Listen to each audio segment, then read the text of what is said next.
తెలంగాణ రాష్ట్ర ప్రభుత్వం తెలంగాణ తల్లి విగ్రహం రూపు మార్పు చేయటం పట్ల నిరసన వ్యక్తం చేస్తూ గజ్వేల్ పట్టణ కేంద్రంలో మంగళవారం బీఆర్ఎస్ పార్టీ ఆధ్వర్యంలో తెలంగాణ తల్లి విగ్రహానికి పాలాభిషేకం చేసి నిరసన వ్యక్తం చేశారు.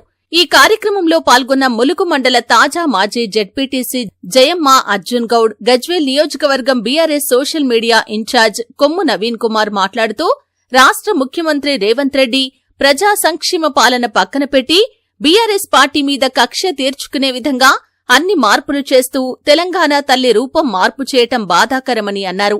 ఈ యొక్క ప్రభుత్వము విగ్రహాల మార్పు, టీఎస్, టీజేఎస్ ఇవి ఇట్లా మార్చడం తప్ప ప్రజల కొరగబెట్టింది ఎక్కడ ఏది లేదు. మాటల ప్రభుత్వం అయిందంటే ఎంతసేపు గౌరవ తొలి ముఖ్యమంత్రి కేసీఆర్ను తిట్టకపోతే వాళ్ళకు పూట గడుస్తుంది సార్. ఎందుకని మీరు ఏం చేస్తామనేది ముందుకు పెట్టండి, ప్రజలకు ఈ మంచి పనులు చేస్తామని ముందుకు పెట్టండి. చేసిన పనులను మార్పు చేసుకుంటా మీరు మార్పు అవుతున్నారు తప్ప ప్రజలు చాలా నిరుత్సాహంగా ఉన్నారు. మీకు మంచి పేరు రావాలంటే మంచి పనులు చేయాలి. ఎంతసేపు తెలంగాణ తల్లి విగ్రహం మారుస్తున్నా ఆమె ముఖం బాగలేదు, ఈమె ముఖం అంటే తెలంగాణ విగ్రహం పెట్టే కదా తెలంగాణ వచ్చింది. అట్లా 10 ఏళ్ళు ప్రజలు ఒప్పుకుంటేనే కదా కేసీఆర్ ముఖ్యమంత్రి అయింది. అట్లా విగ్రహం బాగాలేదని ఓట్లు మారవలేదు.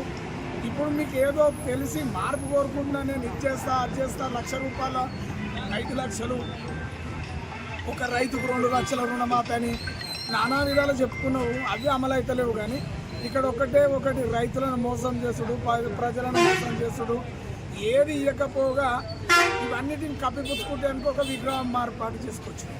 కానీ తెలంగాణ తల్లి ఉన్నట్టేనే కదా తెలంగాణ వచ్చింది. అంతకుముందే కదా ఇది మార్పు వచ్చింది.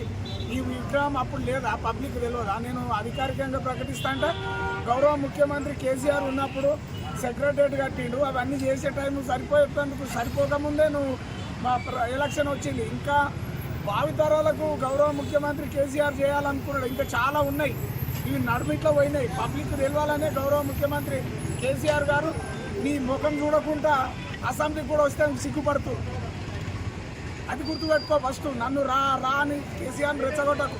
కేసీఆర్ను మర్చిపోయేటట్టు నువ్వు పనులు తీసుకురా. కానీ నువ్వు ఏదో గొప్పలు చెప్పుకొని